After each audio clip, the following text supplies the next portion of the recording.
নমস্কার বন্ধুরা, Prius cooking হাবে সবাইকে স্বাগত জানাই। আজকে লাউয়ের একটি দুর্দান্ত স্বাদের রেসিপি নিয়ে চলে এসেছি। এই রেসিপিটা ভাতের সঙ্গে যেমন খেতে ভালো লাগে, রুটি কিংবা পরোটার সঙ্গেও কিন্তু খেতে দুর্দান্ত লাগে। যে কখনো লাউ খায় না, তাকে যদি এই রেসিপিটা একবার হলেও বানিয়ে দেন, সেও কিন্তু আঙুল চেটেপুটে খেয়ে নেবে।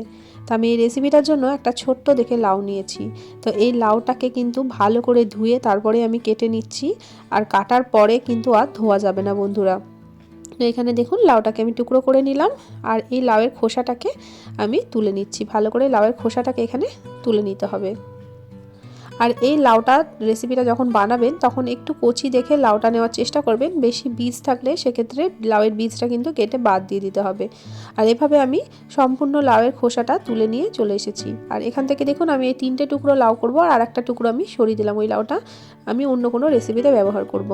তো এবার এখানে লাউটাকে আমি কেটে নিচ্ছি, আর লাউটাকে একটু মোটা মোটা করে কেটে নিচ্ছি। আর আমার কাটাটা দেখে আপনারা বুঝতে পারছেন একটু মোটা মোটা করে এখানে লাউটা কেটে নিতে হবে। তো এভাবে আমি লাউটাকে কেটে নিচ্ছি। তো আপনারা পরিবার পরিজন সংখ্যা অনুযায়ী এখানে লাউটা নিয়ে নেবেন। তো আমার ফ্যামিলি মেম্বার অনুযায়ী আমি এখানে একটা ছোট্ট দেখে লাউ নিয়েছি। আর লাউয়ের পুরোটা কিন্তু দিলাম না, লাউয়ের একটু মতো আমি রেখে দিয়েছি। তো এখানে দেখুন লাউটাকে আমি এভাবে একটু চৌকা চৌকা করে কেটে নিচ্ছি।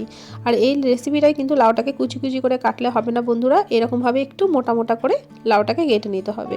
তো আমি এখানে সব লাউটা কেটে নিয়ে তারপর ফিরে আসছি। আর লাউটা কিন্তু কাটার পরে কোনো রকমই ধোয়া যাবে না বন্ধুরা, আগে ধুয়ে তারপরে লাউটাকে কেটে নিতে হবে। এখানে লাউটা আমি কেটে নিয়ে চলে এসেছি। এর মধ্যে দিয়ে দেবো কিছু মশলা। তো সবার প্রথমে আমি দিয়ে দিচ্ছি বেসন। আর বেসনটাকে আমি কিন্তু একটু ড্রাই রোস্ট করে নিয়েছি। এখানে ড্রাই রোস্ট করা বেসন আমি 2.5 চামচ দিয়ে দিচ্ছি। আর বেসনটা এখানে অবশ্যই করে ড্রাই রোস্ট করে ব্যবহার করার চেষ্টা করবেন। শুকনো কড়াইয়ে একটু বেসনটাকে নেড়ে তারপর এখানে দিয়ে দেবেন। দিয়ে দিলাম 1/2 চামচ লবণ, দিয়ে দিচ্ছি কালারের জন্য 1/2 চামচ কাশ্মীরি লঙ্কার গুঁড়ো। এবার ভালো করে এটাকে মাখিয়ে দেবো। আমি কিন্তু এই সময় হলুদটা দিতে ভুলে গেছিলাম বন্ধুরা, সেই সময় হলুদটাও কিন্তু আপনাদেরকে দিয়ে দিতে হবে। তো আমি হলুদটা তার জন্য একটু পরে অ্যাড করছি। আমি এখানে দিয়ে দিচ্ছি 1/2 চামচ হলুদ গুঁড়ো। তো হলুদ গুঁড়োটা দিয়েও ভালো করে এবার মাখিয়ে নেবো। হাতের সাহায্যে আমি এটাকে মাখিয়ে নিচ্ছি, যাতে প্রত্যেকটা লাউয়ের গায়ে খুব ভালোভাবে বেসনের কোটিংটা পড়ে। তো তার জন্য আমি হাতের সাহায্যে কিন্তু এই মাখানো কাজটা করে নিচ্ছি। তো খুব ভালোভাবে এটাকে একটু ম্যারিনেট করে নিতে হবে। আর এভাবে একটু ম্যারিনেট করে অন্ততপক্ষে 5-7 মিনিট মতো এটাকে একটু রেস্টে রাখতে হবে, তাহলে দেখবেন লাউটা বেশ নরম হয়ে যাবে। আর এই রেসিপিটার জন্য আমি এখানে নিয়ে নিয়েছি একটা টমেটো। আর টমেটোটাকে আমি চপারের মধ্যে দিয়ে এরকমভাবে চপ করে নিয়েছি। আর নিয়েছি 2টো মাঝারি সাইজের পেঁয়াজ। আর এখানে খুব সামান্য একটু আদা, রসুন আর লঙ্কা নিয়েছি। এটাকে আমরা হামলদিস্তায় থেতো করে নেব। তো আমি একটা ফ্রাই প্যান বসিয়ে দিলাম। ফ্রাই প্যানের মধ্যে দিয়ে দিলাম 1 চামচ সর্ষের তেল। আমি সর্ষের তেলে রান্নাটা করছি, আপনারা চাইলে কিন্তু সাদা তেলেও রান্নাটা করে নিতে পারেন। তো সর্ষের তেলটা ভালো করে ফ্রাই প্যানের চারিদিকে ছড়িয়ে দিলাম। তো তেলটা ভালো করে গরম হয়ে গেছে। এখন যে ম্যারিনেট করা লাউটা ছিল, এই লাউটা তেলের মধ্যে আমরা দিয়ে দিচ্ছি। আর গ্যাসের ফ্লেমটা কিন্তু মিডিয়ামে রাখতে হবে। মিডিয়াম টু হাইয়ে রেখে এই লাউটাকে কিছুক্ষণের জন্য একটু রান্না করে নিতে হবে। তো আমি একটু খুন্তি দিয়ে লাউটাকে এই ফ্রাই প্যানের চারিদিকে একটু ছড়িয়ে দিলাম, আর এভাবে একটু খুন্তির সাহায্যে এটাকে নেড়ে চেড়ে দিলাম। এবার এটাকে ঢাকা দিয়ে কিছুক্ষণের জন্য আমরা রেখে দেবো। তো এই লাউটাকে কিন্তু মাঝের মধ্যে ঢাকাটা খুলে একটু নেড়ে চেড়ে দিতে হবে বন্ধুরা। গ্যাসের ফ্লেমটা মিডিয়ামে রেখে কিন্তু লাউটাকে রাখতে হবে। আরেকদিকে আমি একটা কড়াই চাপিয়ে দিলাম। এই কড়াইয়ের মধ্যে দিয়ে দিলাম 1.5 চামচ সর্ষের তেল। তো তেলটা ভালোভাবে কড়াইয়ের গায়ে ছড়িয়ে দিলাম। এবার এর মধ্যে দিয়ে দিচ্ছি কিছুটা গোটা গরম মশলা, এলাচ, দারচিনি, লবঙ্গ, আর দিলাম একটা তেজপাতা আর একটা শুকনো লঙ্কা। এরপর দিয়ে দিচ্ছি 1 চামচ গোটা জিরে, আর খুব সামান্য একটু হিং। হিংয়ের ফ্লেভারটা কিন্তু এতে দুর্দান্ত আসে। আপনারা যদি হিং পছন্দ না করেন তো সেক্ষেত্রে হিংটা এখানে স্কিপ করতে পারেন। তো ফোড়ন থেকে খুব মিষ্টি একটা গন্ধ বেরিয়েছে। এখন ফোড়নটা খুব ভালোভাবে তেলের সঙ্গে মিশিয়ে দিলাম।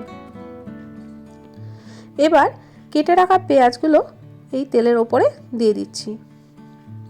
তো পেঁয়াজটা দিয়ে ভালো করে একটু তেলের মধ্যে নাড়াচাড়া করে নিচ্ছি। আর বন্ধুরা, এদিকে আমরা মশলাটা তৈরি করছি, আর একদিকে কিন্তু লাউটা চাপানো আছে। লাউটা কিন্তু একদম মিডিয়াম ফ্লেমে রান্না হচ্ছে। মাঝের মধ্যে কিন্তু লাউটাকে একটু খুন্তি দিয়ে নেড়ে চেড়ে দিতে হবে। তো এবার এর মধ্যে আমরা দিয়ে দেবো যে আদা, রসুন আর লঙ্কাটা থেতো করে রেখেছিলাম, সেটা 1.5 চামচ। এবার এই মশলাটা দিয়েও পেঁয়াজের মধ্যে খুব ভালোভাবে একটু মিশিয়ে দিচ্ছি। আর গ্যাসের ফ্লেমটা কিন্তু এখন একদম লোতে করে রাখবেন বন্ধুরা, নাহলে কিন্তু মশলাটা পুড়ে যাবে, তখন কিন্তু এই রান্নাটা খেতে একদমই ভালো লাগবে না। তো এই মশলাটা মিশিয়ে দেওয়া হয়ে গেছে। এখন যে টমেটোটা আমরা কুচি করে রেখেছিলাম সেই টমেটোটাও এর মধ্যে দিয়ে দিলাম, আর টমেটো দিয়েছি তো তার জন্য দিয়ে দিলাম লবণ। এবার টমেটোটাও ভালোভাবে একটু মিশিয়ে দিচ্ছি। গ্যাসের ফ্লেমটা লোতে রেখে খুব ভালোভাবে মশলাটাকে একটু কষিয়ে নিতে হবে। দেখবেন কষাতে কষাতেই মশলা থেকে সুন্দরভাবে তেল ছেড়ে যাবে আর এই টমেটোটা একদম গলে যাবে।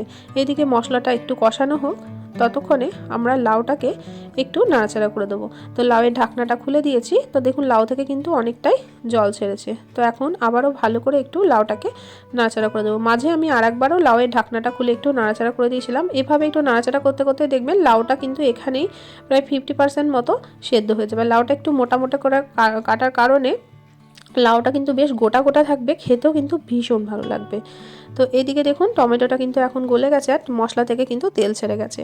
তো এখন এর মধ্যে কিছু গুঁড়ো মশলা দিয়ে দেবো। তো আমি দিয়ে দিলাম 1/2 চামচ ধনে গুঁড়ো, 1 চামচ জিরে গুঁড়ো, আর ঝাল লঙ্কার গুঁড়ো দিলাম আমি 1/2 চামচ। ঝালটা আপনারা পরিমাণ বুঝে এখানে ব্যবহার করবেন। দিয়ে দিলাম কালারের জন্য 1 চামচ কাশ্মীরি লঙ্কার গুঁড়ো। এরপর দিয়ে দিচ্ছি 1 চামচ হলুদ গুঁড়ো, আর ড্রাই রোস্ট করা বেসন এখানে দিয়ে দিলাম 2 চামচ। এখানে ড্রাই রোস্ট করা বেসনটা অবশ্যই ব্যবহার করার চেষ্টা করবেন। আর যে বাটিতে আমরা লাউটাকে ম্যারিনেট করে রেখেছিলাম সেই বাটি ধোয়া খুব সামান্য একটু জল দিয়ে দিলাম, যাতে শুকনো মশলাগুলো পুড়ে না যায়। এবার খুব ভালোভাবে মশলাটা আমরা কষিয়ে নেব। এখানে আমি ড্রাই রোস্ট করা বেসনটা ব্যবহার করেছি, এর জন্য এর একটা সুন্দর একটা টেক্সচার আসবে এই গ্রেভির মধ্যে, আর একটা সুন্দর একটা গন্ধ হবে। আর ড্রাই রোস্ট করা বেসনটা ব্যবহার করার জন্য গ্রেভিটা কিন্তু ভীষণ ভালো হয়। একবার হলো এরকমভাবে রান্না করে দেখবেন, তারপর আমাকে কমেন্ট করে জানাবেন আপনাদের কেমন লাগলো। তো এখানে দেখুন মশলাটা কষতে কষতে কিন্তু মশলাটা থেকে তেল ছেড়ে গেছে। এখন আমি এর মধ্যে দিয়ে দেবো দুধের যে মালাই হয় বা দুধের সর। তো এখানে আমি 2 চামচ দুধের মালাইটা দিয়ে দিচ্ছি। আপনাদের কাছে ফ্রেশ ক্রিম থাকলে আপনারা এখানে ফ্রেশ ক্রিমেরও ব্যবহার করতে পারেন। তো এই মালাইটা দিয়েও ভালো করে একটু মশলার মধ্যে কষিয়ে নেব। তো এভাবে কষাতে কষাতে দেখবেন মালাই থেকেও কিন্তু সুন্দরভাবে তেল ছেড়ে দেবে। আজকের রেসিপিটা কে কোথা থেকে দেখছেন অবশ্যই আমাকে কমেন্ট করে জানাবেন। আপনাদের সুন্দর সুন্দর কমেন্টে কিন্তু আমি রান্নার উৎসাহ পাই বন্ধুরা। তো এখানে দেখুন মালাইটা দিয়ে একটু কষাতে কষাতে কিন্তু মালাই থেকেও সুন্দরভাবে তেল ছেড়ে গেছে। তো দেখুন বন্ধুরা কতটা সুন্দর লাগছে এখন। তো এখন এর মধ্যে দিয়ে দেবো লাউটা। তো লাউটা আমরা ফ্রাই প্যান থেকে ডাইরেক্ট এখানে মশলার মধ্যে দিয়ে দিলাম। তো মশলার মধ্যে লাউটা দিয়েও লাউটাকে খুব ভালোভাবে একটু মশলার সাথে কষিয়ে দিতে হবে। তো আপনারা কিন্তু এই সময় লবণটা একটু চেক করে দেখে নেবেন, যদি লবণের প্রয়োজন হয় তাহলে কিন্তু লবণ দেবেন, না হলে কিন্তু এখানে লবণ দেওয়ার কোনো প্রয়োজন নেই। তো লাউটাকে আমি ঢাকা দিয়ে 5 মিনিট মতো রেখে দিয়েছিলাম। এখন দেখুন সুন্দরভাবে কিন্তু তেল ছেড়ে গেছে আর কালারটাও দেখুন দুর্দান্ত এসেছে। এভাবে আবারও একটু খুন্তির সাহায্যে নাড়াচাড়া করে দিচ্ছি। তো লাউটা কিন্তু এখনও সেদ্ধ হয়নি, এখন আরও একটু সেদ্ধ হবে।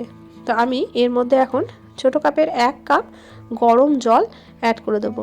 যেহেতু এটা ভাতের সঙ্গে খাবো, একটু গ্রেভি গ্রেভি থাকবে আর একটু মতো ঝোল ঝোল থাকবে, তো তার জন্য আমি এখানে 1 কাপ জল অ্যাড করলাম। আপনারা যেরকম ঝোলের ঘনত্বটা রাখতে চান তো সেরকমভাবে এখানে জলটা অ্যাড করে দেবেন। তো এখানে এই রেসিপিটা কিন্তু বেশি ঝোল ঝোল ভালো লাগে না, একটু গা মাখা মাখাই কিন্তু হবে। তো তার জন্য আমি ছোটো কাপের 1 কাপ জল এখানে অ্যাড করে দিলাম। তো জলটা দিয়েও ভালো করে এবার ঢাকা দিয়ে কিছুক্ষণের জন্য ফুটিয়ে নেব। তো আমি 2-3 মিনিট মতো মিডিয়াম ফ্লেমে এটাকে ভালো করে ফুটিয়ে নিয়েছি। তো এবার দেখুন সুন্দরভাবে কিন্তু লাউটা সেদ্ধ হয়ে গেছে আর একদম কিন্তু গা মাখা মাখা হয়ে গেছে। আমি কিন্তু এই রেসিপিতে আলুর ব্যবহার করিনি, আপনারা চাইলে কিন্তু এখানে আলুরও ব্যবহার করতে পারেন। তো খুব ভালোভাবে আবারও একটু এটাকে নাড়াচাড়া করে দিলাম। এখন রান্নাটা প্রায় আমাদের শেষের দিকে, ওপর থেকে দিয়ে দিচ্ছি কাসুরি মেথি। এখানে ড্রাই রোস্ট করা কাসুরি মেথি এখানে দিয়ে দিলাম 2 চামচ মতো। তো বন্ধুরা কাসুরি মেথির ফ্লেভারটা এখানে কিন্তু দুর্দান্ত আসে। আপনারা যদি কাসুরি মেথিটা পছন্দ না করেন সেক্ষেত্রে আপনারা ধনে পাতাও দিয়ে দিতে পারেন। আর দেখুন কত সুন্দরভাবে লাউটা এখানে সেদ্ধ হয়ে গেছে। এর মধ্যে কিন্তু আলাদাভাবে আর ঘি গরম মশলা কোনো কিছুই আমি আর দিচ্ছি না, কারণ এই রেসিপিতে আর কোনো কিছুরই প্রয়োজন নেই বন্ধুরা। এতটা দুর্দান্ত এর একটা সুগন্ধ বেরিয়েছে। তো গ্যাসের ফ্লেমটা বন্ধ করে কিছুক্ষণ আমি এটাকে স্ট্যান্ডিং টাইমে রেখে দিচ্ছি।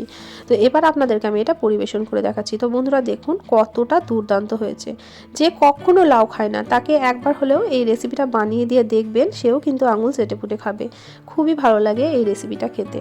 তো বন্ধুরা, আজকের রেসিপি কেমন লাগলো অবশ্যই আমাকে কমেন্ট করে জানাবেন। চ্যানেলে নতুন বন্ধু হয়ে থাকলে চ্যানেলটিকে সাবস্ক্রাইব করে পাশে থাকার অনুরোধ রইল। আর ভিডিও ভালো লাগলে একটা লাইক দিয়ে প্রিয়জনদের সঙ্গে শেয়ার করতে কিন্তু ভুলবেন না বন্ধুরা। তো দেখুন বন্ধুরা, আমি এটাকে সার্ভ করে নিলাম। এবার এটাকে গরম গরম ভাতের সাথে পরিবেশন করব। তো বন্ধুরা, এতক্ষণ পর্যন্ত ধৈর্য সহকারে আমার রেসিপিটি দেখার জন্য সকলকে অসংখ্য ধন্যবাদ। আজকের মতো আসি, দেখা হবে অন্যদিন অন্য একটা রেসিপির সাথে।